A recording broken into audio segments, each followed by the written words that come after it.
23-24 जनवरी 1965 में भारतीय जनसंघ का अधिवेशन विजयवाड़ा में हुआ।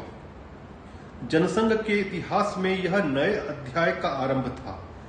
जनसंघ द्वारा इतने बड़े रूप में, इतने व्यापक रूप में दक्षिण भारत में पहली बार अधिवेशन किया गया था और इसमें एक युग परिवर्तन भी आरंभ हुआ था। इसलिए आरंभ हुआ था क्योंकि अब तक वयोवृद्ध या संपन्न या ख्याति प्राप्त जो लोग होते थे वे जनसंघ के अध्यक्ष चुने जाते थे।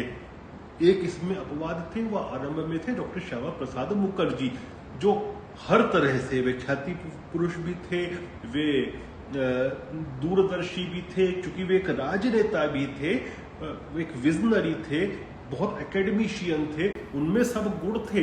अन्यथा उनमें राजनीतिक गुण भी था। वो मंत्री भी रह चुके थे, नेहरू के कैबिनेट में औद्योगिक विकास मंत्री थे और उन्होंने इस्तीफा दिया था और फिर अपना दल बनाया था। तो अब तक ये होता था कि वयोवृद्ध, संपन्न या ख्यातिमान जो लोग होते थे वे जनसंघ के अध्यक्ष चुने जाते थे, परंतु यह पहला अवसर था कि संघ विकसित कार्यकर्ता श्री बच्छराज व्यास को भारतीय जनसंघ का अध्यक्ष निर्वाचित किया गया।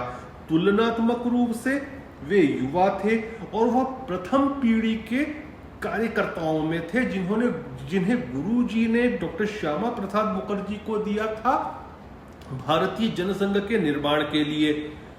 उन्हीं के संग नव संगठन मंत्री बने थे सुंदर सिंह भंडारी जी। यह नाम मध्य प्रदेश के लोग बहुत अच्छी तरह से जानते हैं। मंत्री के रूप में जगन्नाथ जोशी जी तथा चुनाव संचालक के रूप में नानाजी देशमुख उस प्रथम पीढ़ी के प्रचारक थे जो जनसंघ में आए थे संघ की तरफ से और जनसंघ को उन्होंने दिशा दी थी। और जनसंघ को वास्तव में जो जनसंघ तथा भारतीय जनता पार्टी का जो आज का ही रूप है, ये इन्हीं लोगों के कारण है।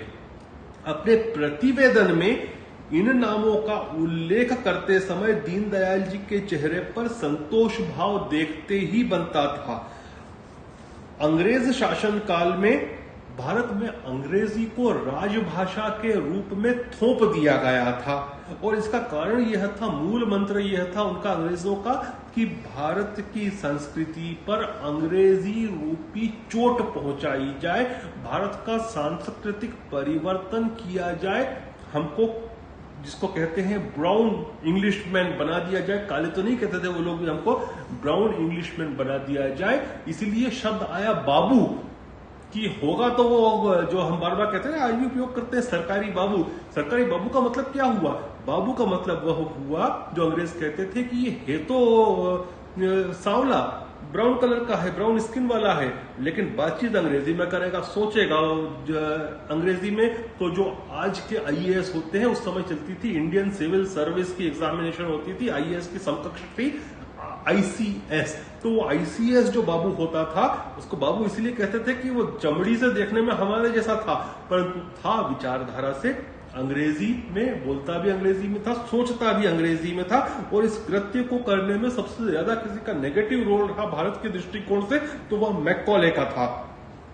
इस दृष्टि से भारतवासियों पर अंग्रेजी थोपी गई तथा न केवल हिंदी बल्कि जो भी स्थानीय क्षेत्र की भाषाएं थी उनके साथ भी अति सौतेला व्यवहार किया गया ताकि स्थानीय संस्कृति पर भी चोट की जाए।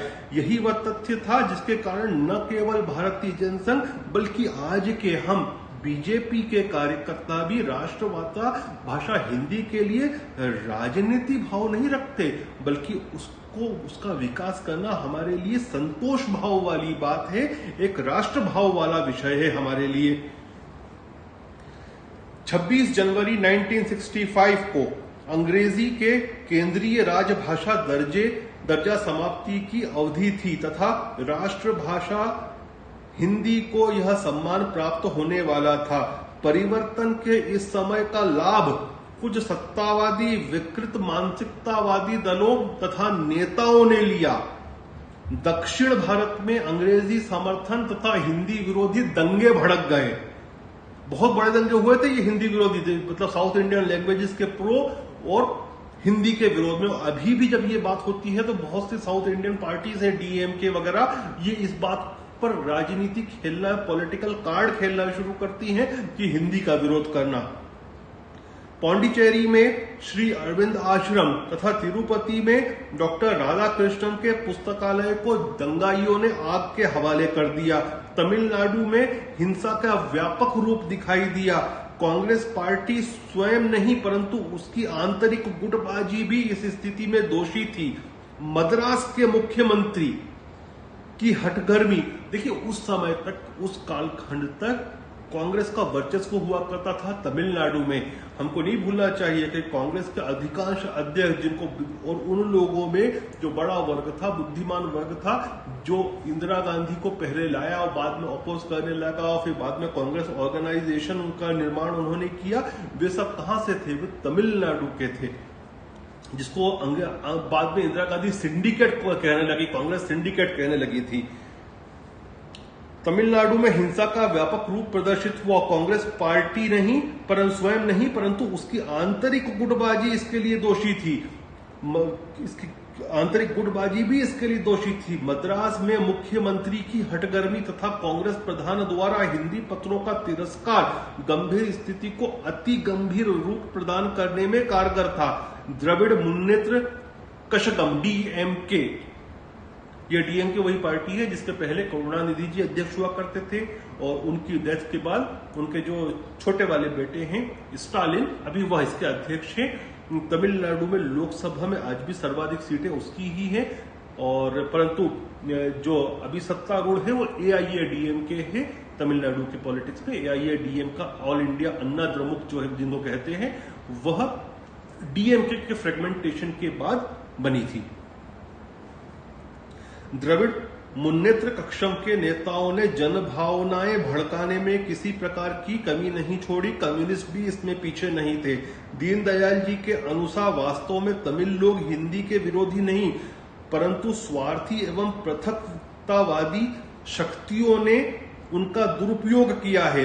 दीनदयाल जी स्पष्टवादी व्यक्ति थे, अतः उन्होंने अपने संगठन की दुर्बलता को स्वीकार करने में भी देर नहीं की। उनके अनुसार तमिलनाडु में जनसंघ का कार्य नवीन तथा छोटा होने के फलस्वरूप संगठन वहां प्रभावी नहीं रहा।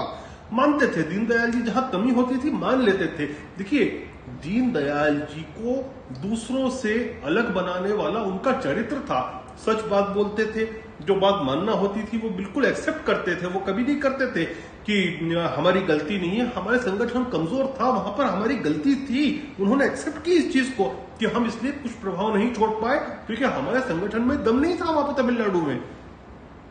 यही कारण था कि दक्षिण भारत में संगठन के विस्तार तथा हिंदी विरोधी भावनाओं को विकसित करने वाले राजनीतिक दलों को नियंत्रित करने हेतु दक्षिण भारत में जनसंघ के अधिवेशनों तथा कार्यक्रमों में वृद्धि लाई गई, जिसके परिणाम स्वरूप दक्षिण में तत्कालीन तथा उस समय के हिंदी संबंधित दृष्टिकोण में स्पष्ट अंतर स्पष्ट है।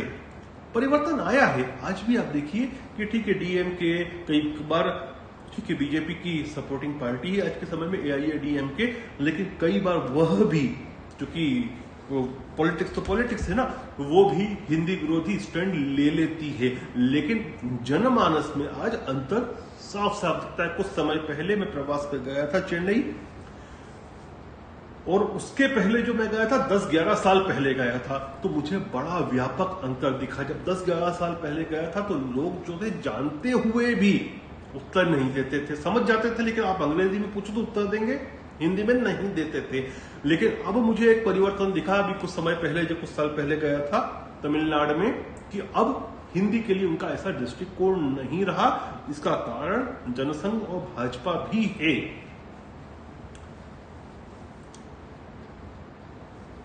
राजनीतिक क्षेत्र में कार्यरत होते हुए भी दीनदयाल जी में प्रचारक वाला भाव विद्यमान था। उनके हेतु राजनीति संघ कार्य से पृथक न होकर वास्तव में संघ की राष्ट्रवादी विचारधारा का क्षेत्र विशेष में विस्तार ही था।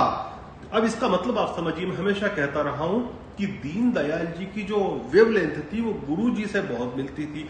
वो गुरुजी के उस वाक्य का भी मैं हमेशा उल्लेख करता हूं क्योंकि उसने मेरे मन पे भी छाप छोड़ी है कि सामाजिक जीवन में राजनीति के लिए क्षेत्र उतना ही आरक्षित रहना चाहिए जितना एक कक्ष में एक शौचालय के लिए होता है। तो वैसे ही दीनदयाल जी भी थे, वे तो जो संघ का जो भाव था उसी का विस्तार राजनीतिक क्षेत्र में कर रहे थे, क्योंकि उनका मन तो प्रचारक का ही था। उनका यही व्यक्तित्व उन्हें अन्यों से पृथक एवं श्रेष्ठ बनाता था। पंडित जी जैसे स्वार्थहीन प्रचारकों के कारण ही भारतीय जनसंघ की प्रगति रेखा चित्र सदैव वृद्धि पर ही रहा। मैंने आपको कहा कि आप पहले चुनाव, देश के प्रथम चुनाव से लेकर आज तक देखते रहे, जब तक जनसंघ रही तब तक देखते रहे, आपको जो उसका ग्राफ ऑफ प्रोग्रेस है हमेशा ऐसा दिखेगा, बढ़ता हुआ। आपको कभी इस तरह से दिखेगा हमेशा कि रेखा चित्र हमेशा अपवर्ड जाता है, और कुछ लिमिटेड पीरियड को छोड़कर, जैसे इंदिरा गांधी की जब हत्या हुई थी तब बीजेपी को सेटबैक मिला था, अन्यथा बीजेपी का भी आप पॉलिटिकल ग्राफ देखें तो वो हमेशा ऊपर ही रहा है, नीचे कभी नहीं गया।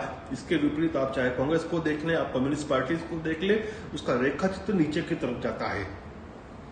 आरएसएस एवं जनसंघ के मध्य संबंधों के गहन अध्ययनकर्ता श्री वॉल्टर, ये विदेशी हैं, श्री वॉल्टर के एंडरसन लिखते हैं, राष्ट्रीय स्वयंसेवक के कार्यकर्ता भर्ती कर अपनी वैचारिक दृढ़ता मुख्य कार्यकर्ताओं में भली भांति बनाए रखने में जनसंघ सफल रहा।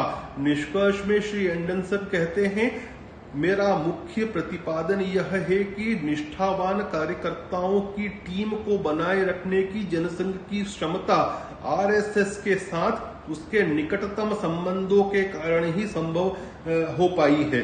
इस विषय पर यदि और भी पढ़ना हो ना आपको, दत्तोपंत जी ठेंगड़ी का जो लिखा हुआ साहित्य है उसको आप पढ़ें, क्योंकि मैंने जो लेखन के क्षेत्र में पॉलिटिकल वाइसनेस जितनी दत्तोपंत जी ठेंगड़ी में पढ़ी उतनी किसी में नहीं पढ़ी। मैं बार बार कहता हूं कि दत्तोपंत जी की जो लेखन कला थी उसमें इतना डेप्थ होता है कि आप एक पेज पढ़ने में 1 घंटा, सवा घंटा मुझे तो लग जाता है, उसका आप जल्दी पढ़ ले, क्योंकि ऐसा नहीं है कि वो बहुत कठिन लिखते हैं भाषा को, नहीं, उसके अंदर इतना तत्व ज्ञान होता है कि एक पेज मतलब आप समझ लो 50 पेज पढ़ना इतना काम है।